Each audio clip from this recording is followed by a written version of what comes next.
Hello everyone, SmurfyDan here. It had been ages since I've made my last video. However, I am pleased to announce that a brand new documentary is set for release on YouTube titled TUGS, a Bigg Retrospective detailing some fascinating behind-the-scenes stories of TUGS from the original cast and crew members involved. So without further ado, let's have a look at the trailer to see what it's like. This is the big city port of the 1920s. These are the people that made it. I built 10 cents from scratch. I built Zoran. If Chris or somebody came in and said, "Oh, we need Zorro's angry face," he'd be able to reach for the box. And these are the fans that kept the legacy going while the rest of the world forgot. Until now. This is the story of TUGS. Shooting in water, in my experience, always took much longer. I remember thinking at the time, how are we going to do this? There was one particular shot in Warrior, which I remember because it was scary, very scary. My favorite character is 10 Cents, and I really like how kind-hearted soul he is. It was just an amazing feat of engineering. Phone call for Dave. Which one? And I thought, this is quality writing. This needs to continue somehow, and that's what I wanted to do. And they set about making, destructions, the key side.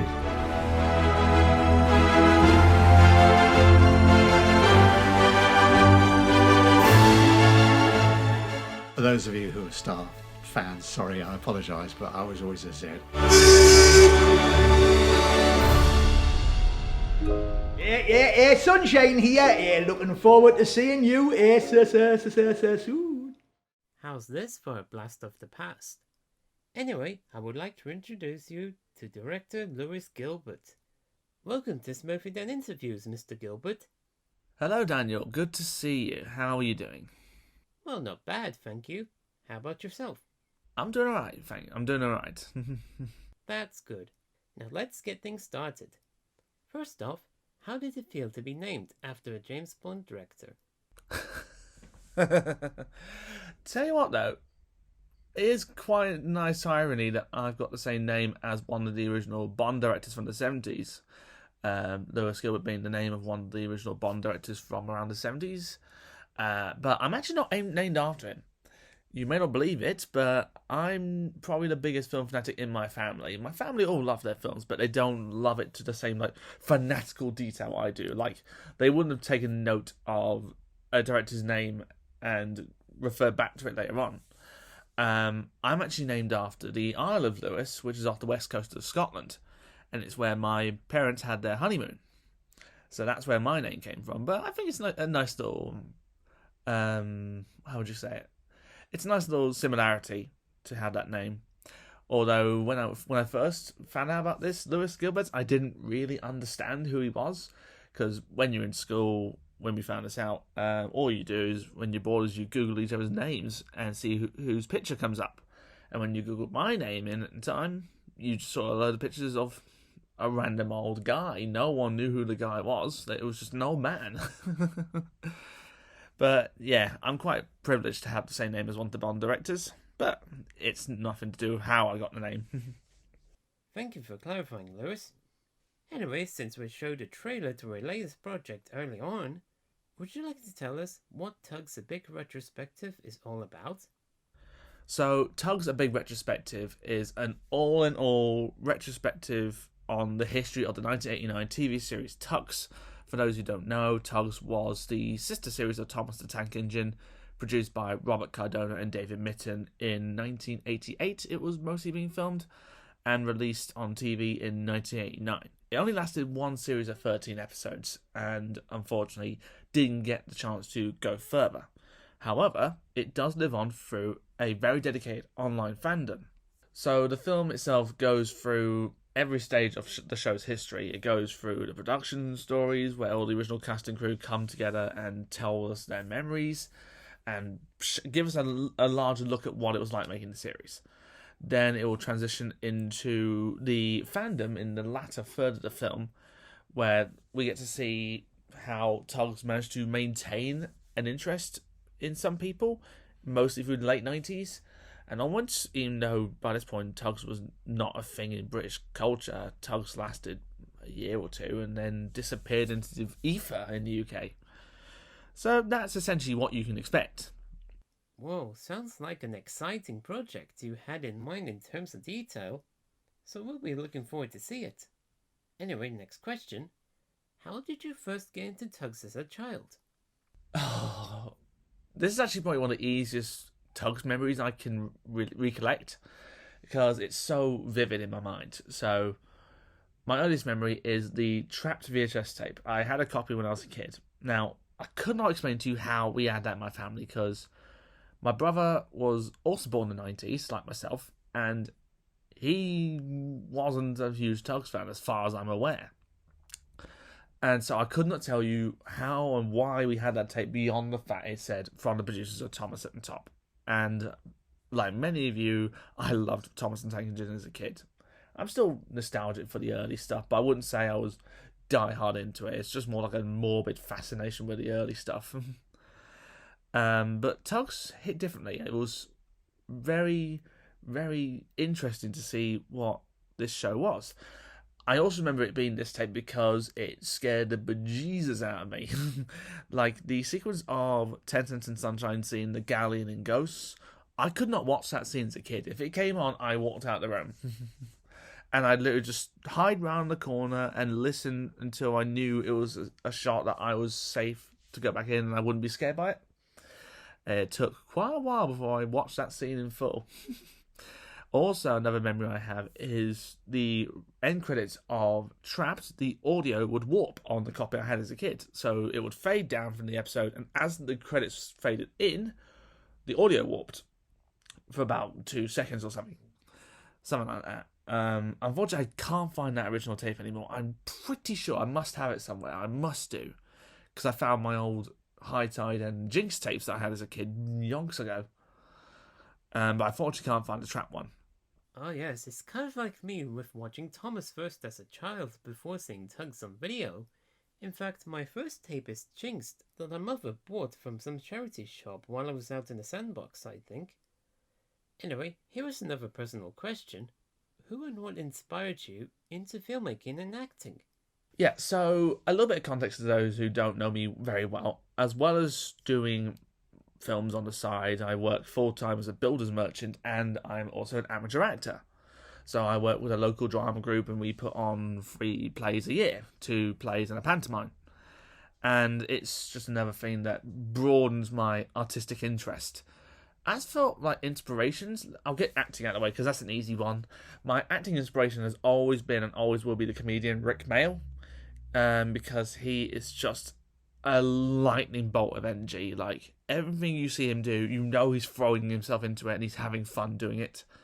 And he is just always hilarious to watch on screen. Like, if I had to recommend anything of his to watch, I would recommend the 90s sitcom Bottom he did with Adrian Edmondson.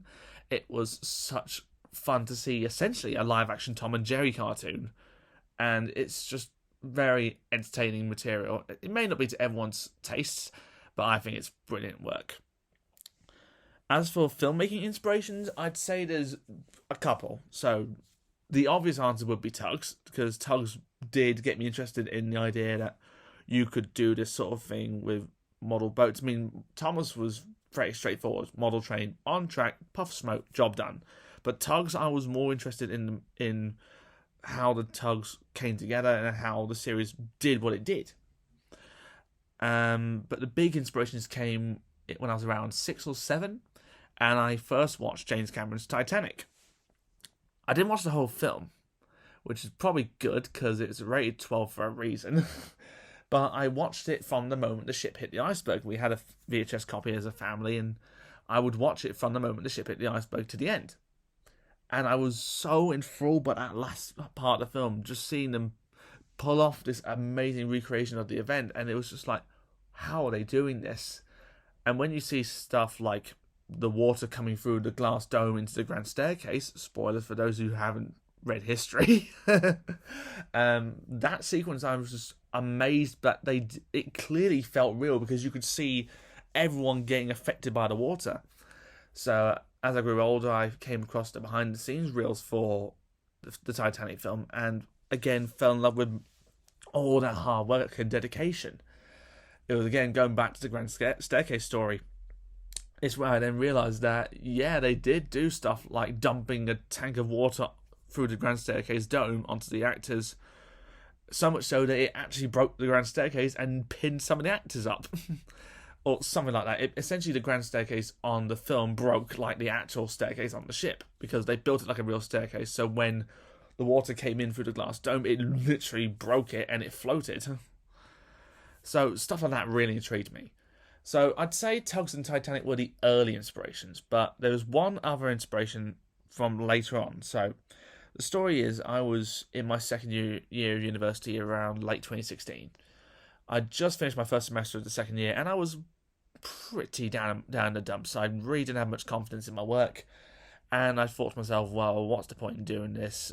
I'm rubbish at what I do. And then the Oscars came along in the start of 2017, and I saw all the hype it was going around, particularly for the films La La Land and Moonlight. And I said to myself, okay, I'll go and check these two out and see what I think, because they were just going into UK cinemas at the time around February. And the first one I saw was La La Land, and I saw it in the biggest screen in my local cinema, and I was practically the only person in the room. There was a couple of middle-aged ladies down in the far corner of the room, but they didn't interfere with my experience because they were enjoying themselves down there, and I was super glued to the screen because the first opening number in La La Land cemented how much I loved the film. And those who know me well enough will know that La La Land is my favourite film of all time, because it spoke to the inner artist within me at the time. I won't go into my full opinions because we'll be here for an hour just on that alone. But basically, it speaks to the inner artist in people, and it made me appreciate that, yeah, my artistic creation is a big challenge to face, and I may not get there straight away or at all. But if it's something worth doing, then I should go for it and make sure I live it while I can, while being realistic about the future. Because that's essentially some of the key points of La La Land. Like, yes, you should follow your passions and your dreams, but sometimes life just overtakes and you have to accept that. So yeah, I'd say Tugs, Titanic, and La La Land. Sounds like you got some unique taste in film and TV. So here is one last personal question before we can get back to Tugs. Before making a documentary, do you have any past projects? Mostly student projects. I was a student filmmaker from 2015 to 2018. So we did a few shorts. I did a short documentary on a local portrait artist I know, who's a close friend of mine. She was kind enough to let me cover her journey as an artist, and that was a really fun film to make, and I really enjoyed it. I've done a couple of shorts. One I produced in 2017 called Cafe Red Horns. It's a very dark and hard-hitting film. I wouldn't say it's like mega violent or mega controversial, but some people might find it a little bit touchy. And then my graduate film, An Endless Love, is something I wrote, directed and funded for my graduate project. And then the only other thing I can say is of note is from 2017 to 2018, I did 2 years of filming for Reading Pride, my local Pride group. So I was invited in the summer of 2017 to film their event that year. So I went off on my own, did that, did a day of filming, really enjoyed it. And the video went down really well, like everyone loved it, which was great. And then I was asked to join their committee as their head of video, which I did for most of 2018 while I was finishing my graduate project and whatnot.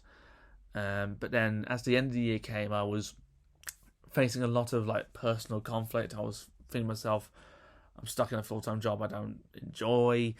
I'm not getting anywhere with my film career. Essentially, everything I was dreading before I saw La La Land was hitting me again, and I was struggling to get myself out of that rut, and in fact, it got worse.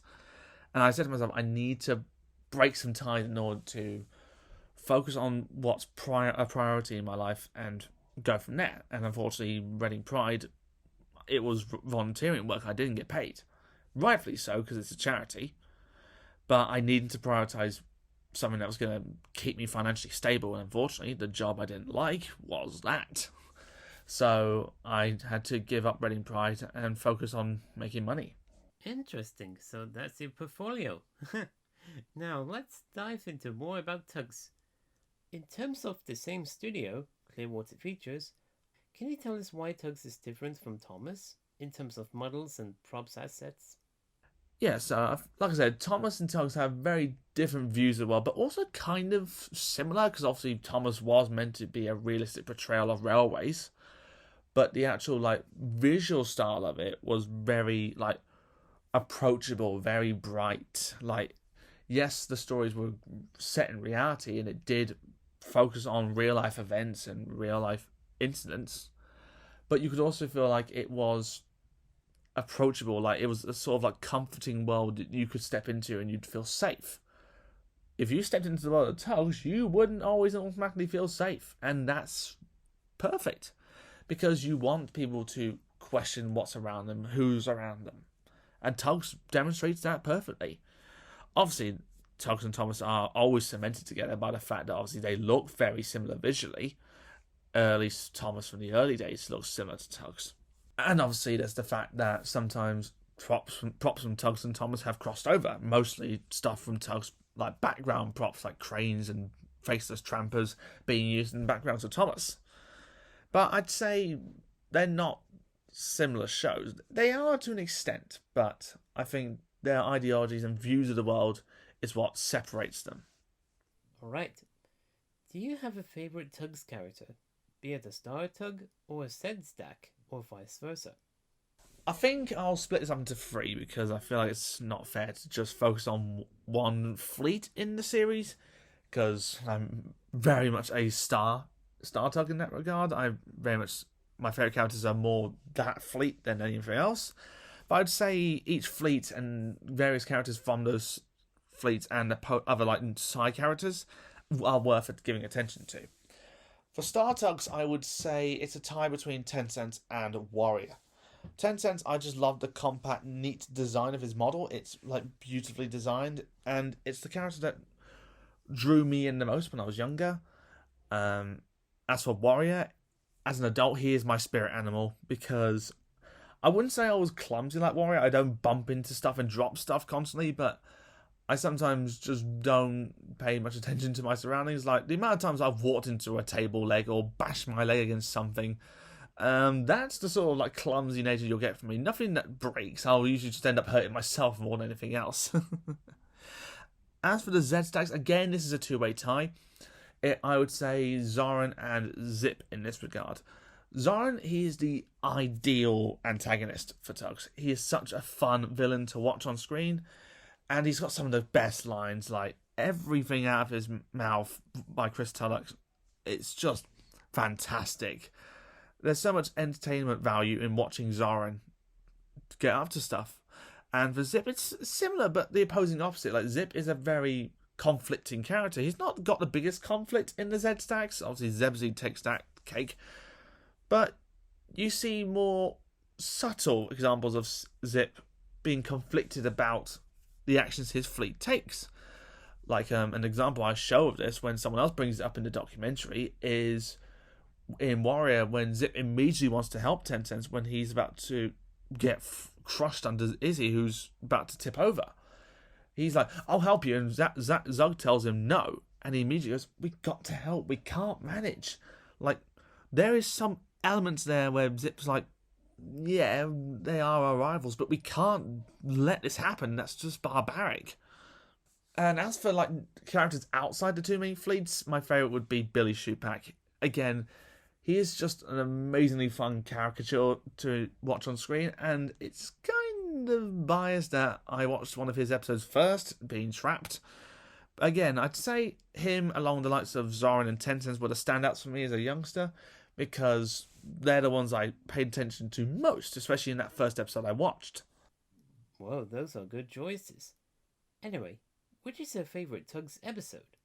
Oh, God. If I had £1 for every time I've been asked this question, I'd probably have about 10 quid. But in all seriousness, I do think every episode of Tugs is worthy of attention in its own regard. Every episode is brilliant. But if I had to choose one, I would have to go with my most nostalgic favourite, which is Trapped. Because it's the one that I watched the most as a youngster. It's the one that got me into Tugs. And I feel like if you were to show Trapped to a non-Tugs fan and let them explore the world that way, they'd probably get into it just as much as I did when I was younger. And also, who doesn't enjoy the end of the episode where the tramper gets blown in half? That is just a fun sequence overall. You can't beat that. Now for some interesting question concerning the show itself. Why couldn't Tugs made it into the second series, and how did it end up becoming obsolete in terms of popularity compared to the likes of Thomas, Rosie and Jim, and Bob the Builder, and so on? The simple thing with Tugs is the money ran out. Tugs was not a cheap series to make, and considering the models and the level of quality into building them, it's not surprising. But then it also demonstrates that you need a decent budget to make something good sometimes. Like, Tugs would have maybe looked good if the models had been made cheaper, but then also they may have also looked cheap as a result. Whereas you knew the Tugs were well made because there was a lot of love and craft and very good materials being used to make them. But as a result, things got costly. And that's unfortunately the overarching problem. Money ran out. Oh dear. Anyway, if there is an opportunity for a DVD release of Tugs, would you like to buy it? Oh, absolutely. I mean, I'm not sure whether it could happen at this point. I mean, we know that there's always a possibility there's people who would love to see it happen. But it's a matter of, is it going to be worth it? Because everyone's obviously going to say, yes, we want Tugs on DVD. But you got to think about, is there enough material out there to increase the quality to make it worthwhile? Like at the minute, we've got the original VHS tapes and transfer those tapes uploaded to YouTube. That's what we got. Now the question is, can we get better? I know some fans have done interesting work upscaling the tapes, but then if you wanted to do an official release, the one thing we'd love to try and do, I'm sure everyone would agree with me, is find original materials to use. Like, the one thing that would be great would be the original negatives, which unfortunately I don't think are ever going to be found, because I think someone would have unearthed them by now if they were out there, and I personally just don't think they're going to be out there. But yeah, overall I'd say, yeah, I would definitely buy one, regardless of those points I made. But I do think if we can find original materials to bring out the best quality out of the episodes without having to upscale older materials, then it'll be even more worthwhile. Right, now comes the fun part. How did your Tugs documentary come into fruition and joining I.T.H. Productions? So, I have been sitting on this idea of a Tugs documentary for years. I was in my first year at university, and I had to pitch a documentary for the end of the first year. And when we were in our lecture thinking about ideas and whatnot, and I thought to myself, I'd love to tell the story about Tugs. I'm sure there'll be a lot of people out there who would love to tell their times working on this series. And then the lecturer said, oh, by the way, the film has to be 10 minutes long. I thought to myself, well, that's not going to happen. There's no way you could squeeze the entire history of Tugs into 10 minutes without it just being an onslaught of narration. And so I sat on it for a while, and I thought to myself, I might go back to this when I've finished uni. And that happened. I passed my university courses. I went full-time with a job I didn't like.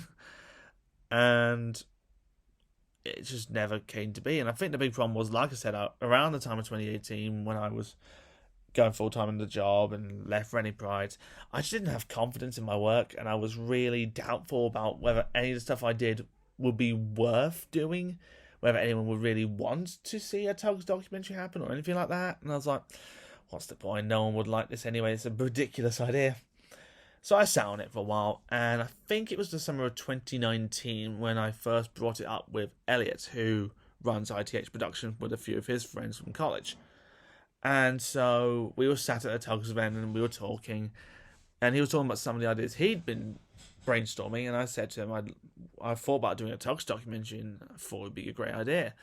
And Elliot had actually been pondering the idea as well, and he said that would be a great idea.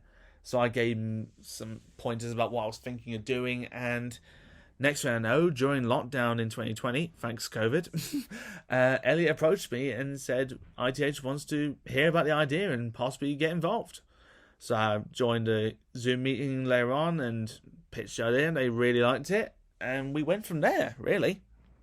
Well, I must say, that sounds like an excellent start of production. Anyway, how did you gather most of the show's cast and crew for interviews? And do you have a favorite person to interact with? So that's actually down to Elliot. I didn't do most of the research. Elliot was the main researcher, and he did a fantastic job. I think I got in touch with a couple of people myself, but they were relatively easy people. Like, the ones who were harder to find, Elliot did all the hard work. And then, second bit, favourite person to interact with. Oh God, don't ask me to answer that. Some of these people might be watching and listening to this. I can't choose one. I will say, though, that every single interview for this film, whether they be fan or crew or cast or whoever, they all had some really interesting stuff to say. I think there's quite a few I could choose from. I couldn't pick one. One key example would be Jeremy King. He was a very funny man and very entertaining to listen to. Paul Knight, Chris Tulloch, Giles Christopher. These individuals were really intriguing. They always had some really interesting stuff to say. People like Graham Riddle were interesting because, I'm gonna be honest, his name completely missed me behind the credits. So when I got told we had him, I was like, wait, sorry, who's this again? Check the credits. Oh my, there's another crew member I've forgotten about. Penny Morris was another great one because that was so different, because there was someone who was involved with the merchandising. We didn't have much to say on the merchandising beyond our narration. That reminds me, Lewis, do you have a favourite filming location and why? I think there's two. The Reading Hotel we filmed at in March of 2022, which was the Voco Hotel up by the football stadium in Reading. We had a great time there. It was a full day, and it was the first time we came together as a team to do that one, because the previous shoot, the first day of shooting for interviews, was February before, and unfortunately I couldn't be there because of work, so it was Elliot, Daniel, and Sarah who were there. And they did a great job that day, but then we had myself, Daniel, Elliot, and Ethan all there, and we had a great time filming that day, and the 4 people we spoke to that day were really fun to talk to. The other one I would say would be Giles Christopher's studio, when we were filming there in November of last year. Again, it was just a nice welcoming environment. He and Abby were very welcoming and very hospitable. Is that the right word? You know what I mean. And yeah, again, the people we spoke to on those days, I was there for 2 days, because one of the interviews we did couldn't make the full day we'd booked, so I managed to get him in the day before on my own with Giles. And it was a great time just setting that up, and Giles was very understanding and gave us a lot of hints and tips about lighting and stuff like that.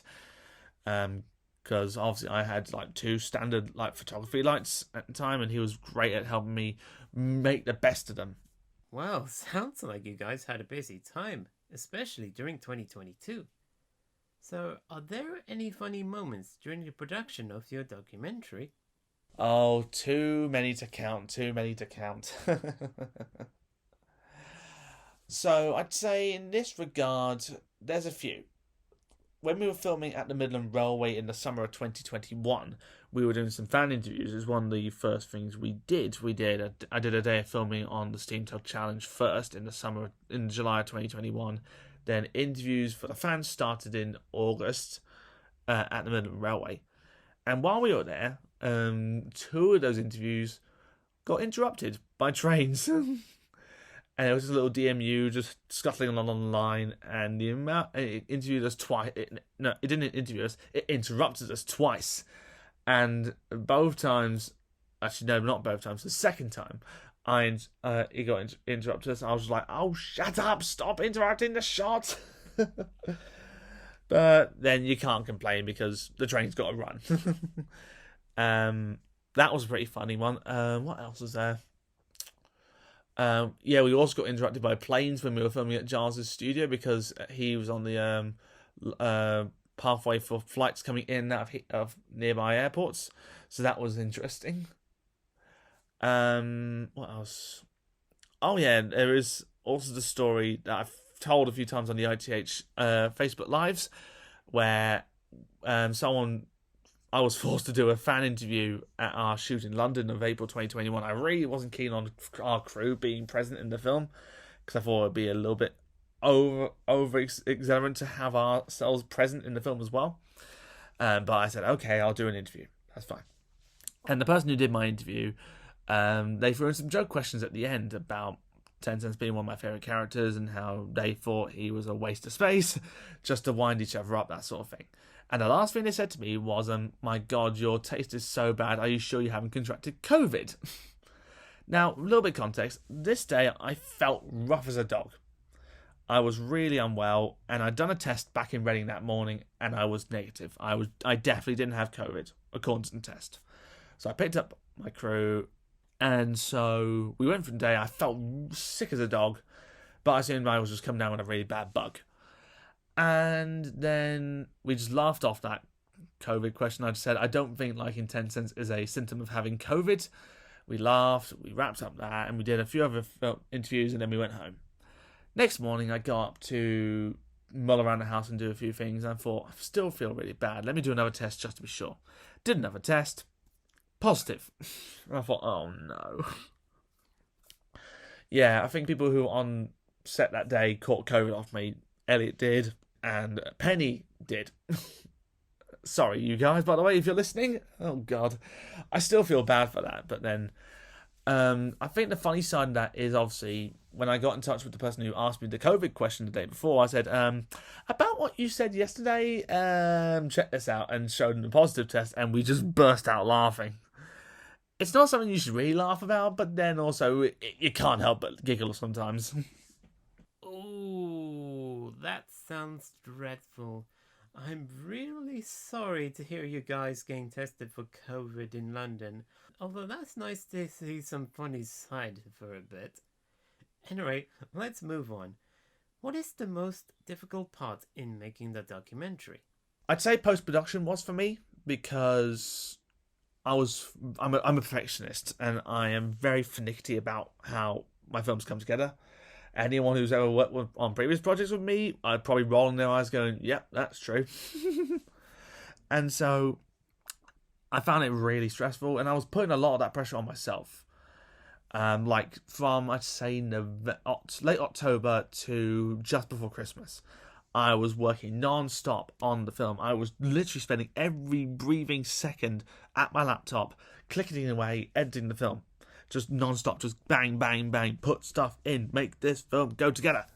And I was driving myself to the point of exhaustion. Combine that with the fact I was obviously working full-time in a builder's yard, which was a job I joined while we were filming, having left the previous job that I didn't like.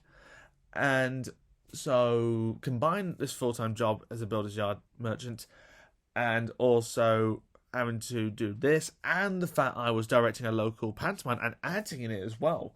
I was thinking to myself, I'm pushing myself beyond my limits. But I kept going because I was like, no, I need to get this done. I need to. And literally just before Christmas, I fell ill with a cold and collapsed in my bed. I literally had no energy left. And I said this to you guys in the production group chat. I said, I'm really sorry, guys. I need to take a break over Christmas. I mean, I was going to anyway. I was going to stop on Christmas Eve and not do anything until the New Year, unless something urgently had to go in.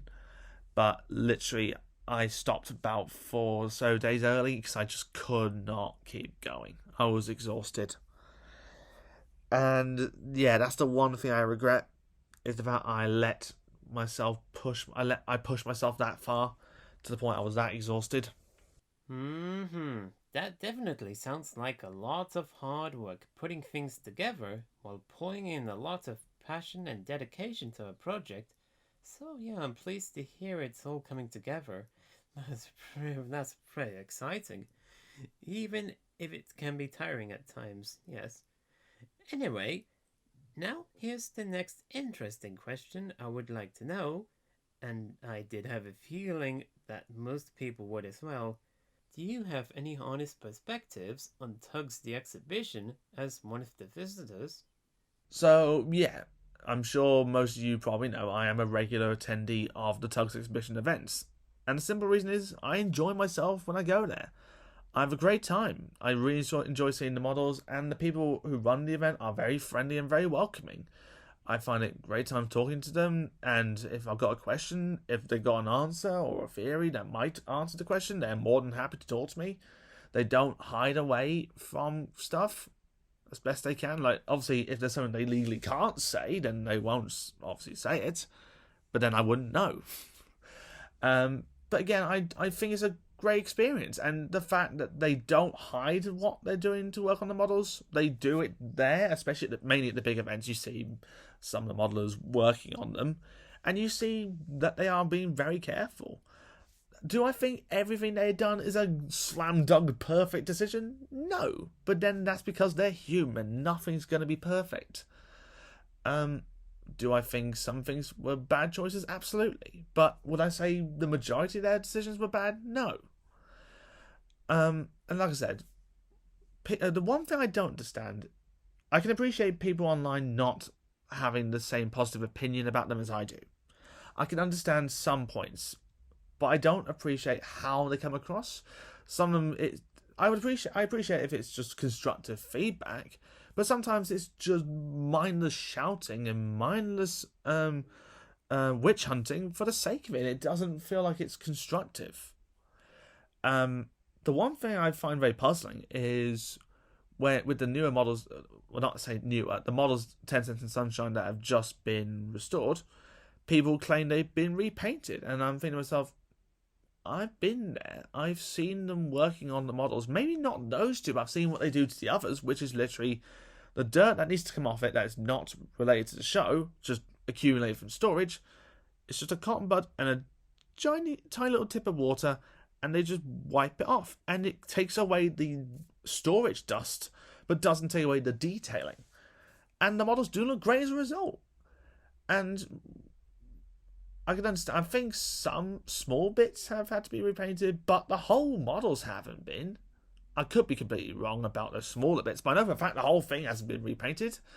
And I'd love to know where the evidence is of the whole thing being repainted, because every photograph and every statement and every question I've asked never indicates that that's happening.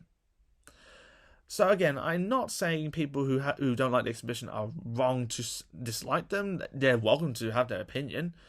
I just think it needs to be a bit more constructive, because as things stand, it feels more like a witch hunt rather than a constructive conversation. Well, I'm sure both the exhibition team and Tugs fans alike would appreciate your honesty as much as I did as we speak. So thank you for being honest with your perspectives as a visitor. With that said, let's move away from the exhibition to focus on the last few questions. How do you feel about Tugs' legacy after so many years? I think Tugs is really lucky to have the legacy that it does. Because obviously, considering what happened to it, it lasted one series and then it just disappeared into the ether. It could have stayed that way. It could have ended up just being known as Thomas's long-forgotten cousin that no one bloody remembers. But it's so lucky that people in the 90s found Tugs through its connections to Thomas and grew into loving it. So yeah, Tugs could have easily have just been lost forever. The models could have been thrown into a skip and no one would have batted an eyelid. But the fact that the fandom do exist and they really do care about the series' legacy, so much so that artifacts, whether they be physical, digital, script, photograph, whatever, we're all working together as a team to bring Tugs' legacy back into the public image and saying, look, this show's out there. It was great. Give it some recognition.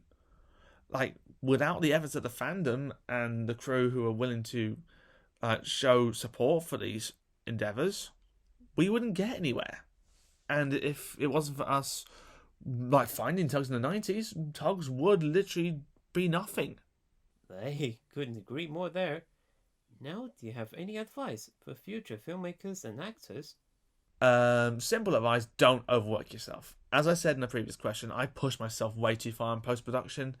It's good to be a perfectionist sometimes and have a clear vision of what you want, but for God's sake, take the time to rest. Don't push yourself to the point of exhaustion and frustration and practically curling up in a ball to cry.